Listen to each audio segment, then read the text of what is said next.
Olá, povo de Deus, tudo bem com vocês? Alguma vez você já se perguntou quem seriam esses demônios que deixam o mundo um caos? De onde eles vieram? Quando surgiram ou quem os criou? Tenho certeza que você, como eu, já fez essas perguntas várias vezes, não é mesmo? Mas nem sempre você achou resposta coerente ou bíblica o suficiente para responder essas dúvidas, não é? Dizem por aí que eles são os anjos caídos que se rebelaram com Lúcifer antes do homem existir. Mas será que é isso mesmo que a Bíblia diz sobre eles? Quer saber quem são eles realmente e de onde eles vieram? Então assista esse vídeo até o final, porque eu vou te contar toda a verdade sobre esses seres repugnantes que atormentam muita gente, aqui no nosso vídeo de hoje, no Papo para Amigos, tá bom? Mas antes que a gente continue, se ainda você não for inscrito aqui no canal, já aproveita, clica aí no botão de se inscrever e se inscreva. Venha descobrir verdades bíblicas que muitos não sabem e que tenho certeza que vai edificar a sua vida. Também aproveita e clica no sininho para ativar as notificações. Comente abaixo aí a sua opinião e compartilhe os vídeos com os seus amigos, para que eles também possam conhecer essas verdades, tá ok? Então vamos lá ao que interessa. Demônios, alma penadas, espíritos desencarnados, são alguns nomes que eles têm. Tem gente que morre de medo só de pensar sobre isso. Mas afinal de contas, quem eles são? Por que eles estão aqui no nosso meio? De onde eles vieram? Por que eles gostam de se incorporar nas pessoas? Essas são as perguntas mais comuns que eu escuto das pessoas. Confesso que infelizmente a Bíblia fala muito pouco a respeito da identidade deles. E a maioria das pessoas se preocupa apenas em repetir aquilo que ouviram ou aprenderam sobre o assunto, sem ao menos investigar um pouquinho mais a respeito para ver se tal informação procede e se tem coerência bíblica.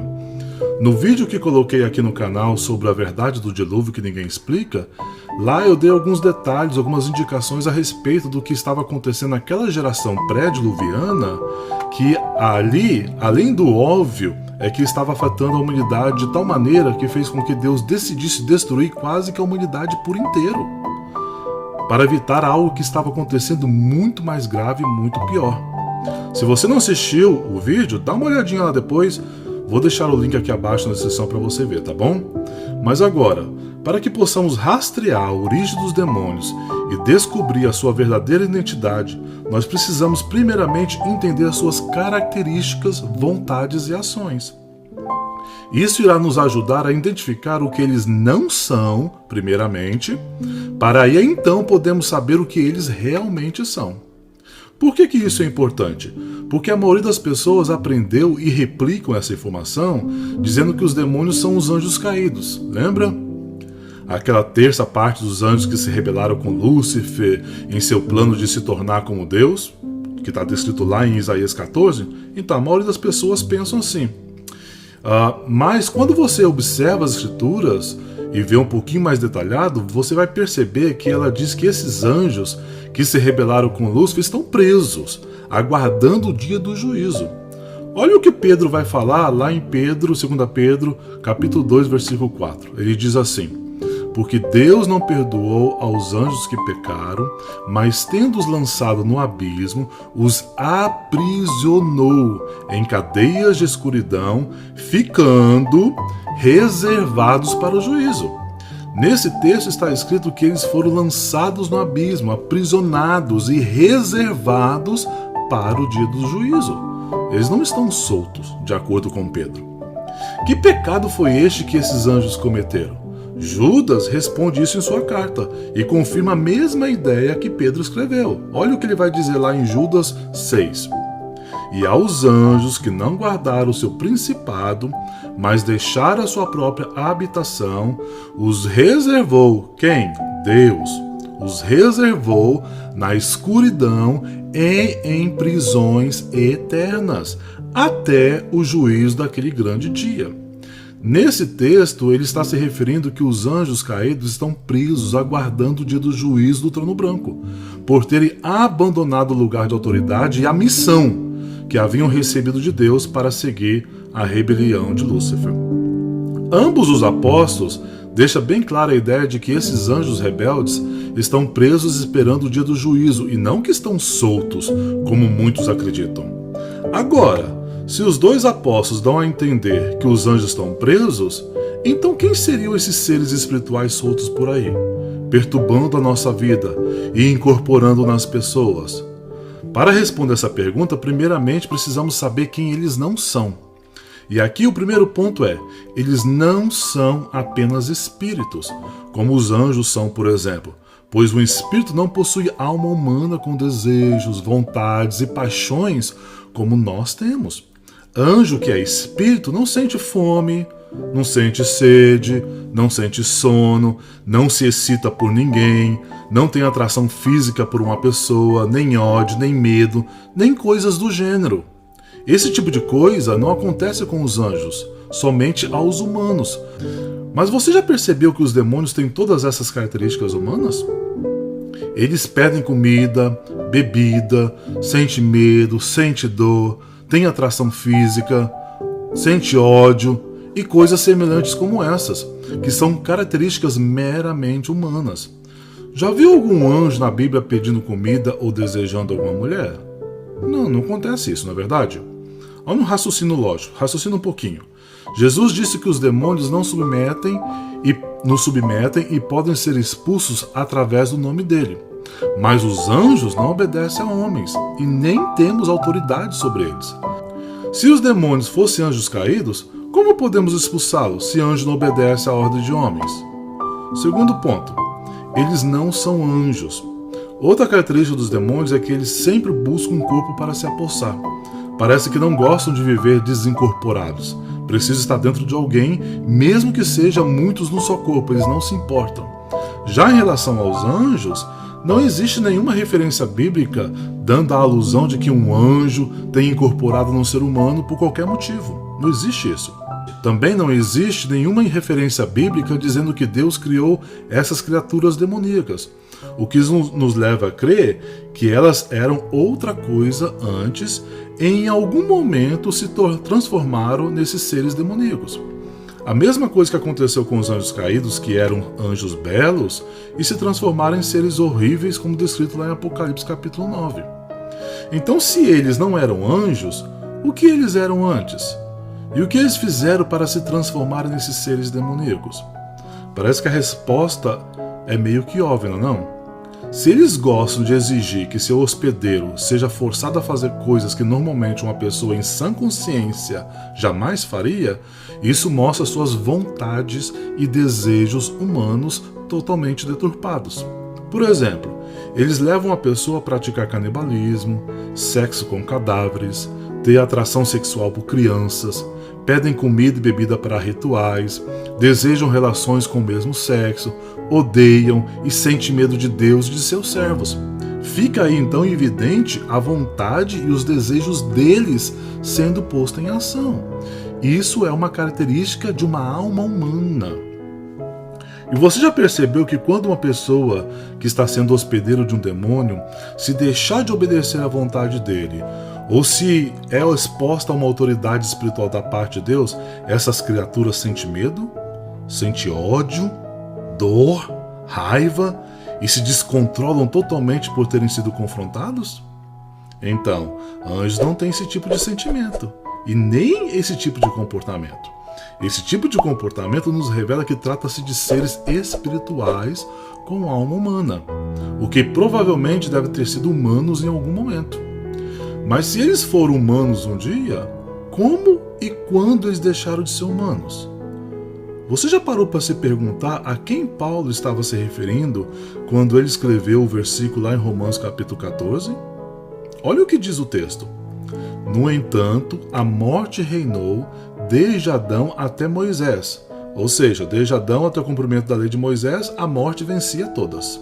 E o texto continua dizendo assim: e ela reinou até sobre aqueles que não pecaram, à semelhança da transgressão de Adão. Quem neste mundo não participou do pecado de Adão? Se as Escrituras afirmam que todos pecaram e foram destituídos da glória de Deus, como está registrado lá em Romanos capítulo 3, versículo 23. Ninguém escapou do pecado aparentemente, mas Paulo dá a entender que houve um grupo que escapou desse pecado de Adão. E ainda assim mesmo foram atingidos pela morte. Quem seriam essas pessoas aí que escaparam do pecado de Adão? Aonde que eles estavam? A única resposta plausível seria possíveis filhos de Adão e Eva que eles teriam tido lá no Jardim do Éden antes de pecar. Você pode estar pensando assim, mas a Bíblia não fala nada sobre isso. Fala sim. Ela não fala explicitamente, mas discretamente ela dá algumas pistas a respeito. Olha o que diz lá em Gênesis 3:20. E deu a Adão o nome à sua mulher de Eva, porquanto ela era a mãe de todos os viventes. O nome Eva significa mãe de viventes ou mãe de seres humanos. E para ser mãe, é preciso ter feito o quê? Gerado os filhos. Outra questão séria, por que Deus, ao julgar Eva pelo pecado que ela havia cometido, a condena ela a ter as suas dores de partos multiplicadas? Se ela, em teoria, nunca havia tido nenhum filho, como que ela experimentaria essa dor? Como que ela teria conhecimento disso? Só é possível multiplicar algo que existe. Não se multiplica nada por nada. Se Deus diz que vai multiplicar a dor dela, é porque ela já conhecia essa dor já existia, ela já tinha experimentado. Agora, se partimos para o pressuposto que eles tiveram muitos filhos no jardim antes da queda, poderemos conjecturar então que esses filhos perfeitos, como os pais deles eram, anos depois, tempos depois, saíram do jardim para dar uma espionada na terra, porque os pais depois foram expulsos do jardim, eles ficaram lá sozinhos, e depois de alguns anos, ou talvez milênios, a gente não sabe quanto tempo, eles saíram do jardim e foram dar uma olhadinha na terra e viram as filhas dos homens, mulheres bonitas, porém elas já eram pecadoras, nascidas na semente do pecado, fora do jardim. E eles tiveram relacionamento com elas e tiveram muitos filhos com ela. E no capítulo 6 de Gênesis, vamos perceber que esse relacionamento deles, dos filhos de Deus, com essas mulheres aí pecadoras, vai produzir uma geração de pessoas com dupla natureza, a divina e a pecadora no mesmo corpo. O que possivelmente levou Deus a mandar o dilúvio para acabar com o que estava acontecendo ali. E permitir que a morte, aí sim, atingisse esses também, que tinham uma espécie de meia divindade, eram seres híbridos, que existiam ali desde o jardim. Porque a natureza deles impedia de que a morte os alcançasse. De acordo com Paulo 5,14, a morte alcançou até eles, porque eles não tinham pecado de Adão e Eva. Mas mesmo assim a morte alcançou, porque depois eles fizeram essa união com as mulheres. O dilúvio foi a maneira que Deus teve para acabar com essa raça híbrida que estava se formando ali, entre esses filhos de Deus e essas mulheres. Veja no vídeo aí sobre o dilúvio que eu postei aqui no canal, essa questão foi bem explicada lá com mais detalhes. Dá uma checadinha depois aí, está embaixo na descrição para você, tá bom? Mas agora o grande dilema que fica aqui é, se todos eles morreram com o dilúvio, para onde iria a alma deles? Eles possuíam a natureza divina sem a semente do pecado de Adão, e seus filhos possuíam as duas naturezas, tanto a natureza pecadora de Adão, como a divina dos seus pais. Biblicamente falando, sabemos que todos que morriam nessa terra desde Adão até Cristo ia para onde? Ia para o Hades. E lá no Hades só entra pecadores. Por isso que Deus teve que fazer Jesus ser pecado, para que ele tivesse acesso ao Hades e assim poderia pregar os espíritos em cativeiro. Esses filhos de Adão nascidos no jardim e seus descendentes, porém, parece que não podiam ir para o Hades, visto que eles não tinham a semente do pecado de Adão. Também para o céu eles não poderiam ir, pois lá só entram os salvos ou os que nasceram de novo. Como eles não se enquadravam em nenhuma das duas categorias, nem por cento eram pecadores e nem por cento eram santos, eles estavam sem destino para suas almas. Então, para onde será que eles foram quando morreram no dilúvio? Isso é uma grande incógnita. Acaso seriam eles os que nós conhecemos hoje de almas penadas? Ou almas sem corpos, que precisam de um corpo humano como hospedeiro para se alojar? De acordo com Lucas 11:24, esses seres, diz assim: quando o espírito imundo tem saído do homem, anda por lugares secos, buscando repouso. Olha o sentimento. E não achando, diz: tornarei para minha casa de onde saí. Anjo não busca repouso, porque anjo não se cansa. Olha o sentimento de posse desse ser aí.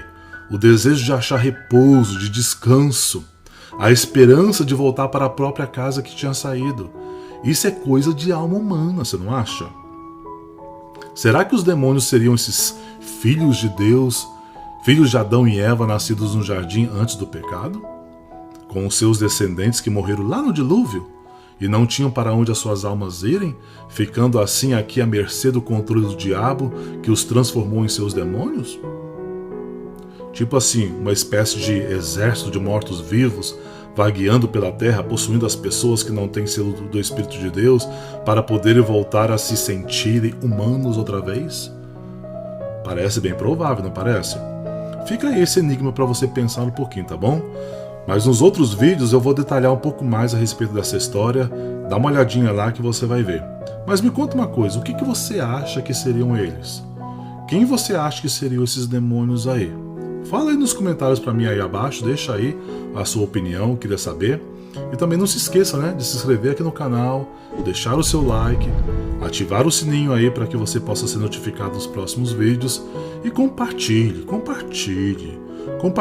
vontade esses vídeos para os seus amigos, para que eles também possam conhecer um pouquinho mais as verdades bíblicas que nós estamos aqui expondo aqui para vocês, tá bom? Deixa Deus te usar nesse sentido e a gente se vê então no próximo vídeo. Deus te abençoe.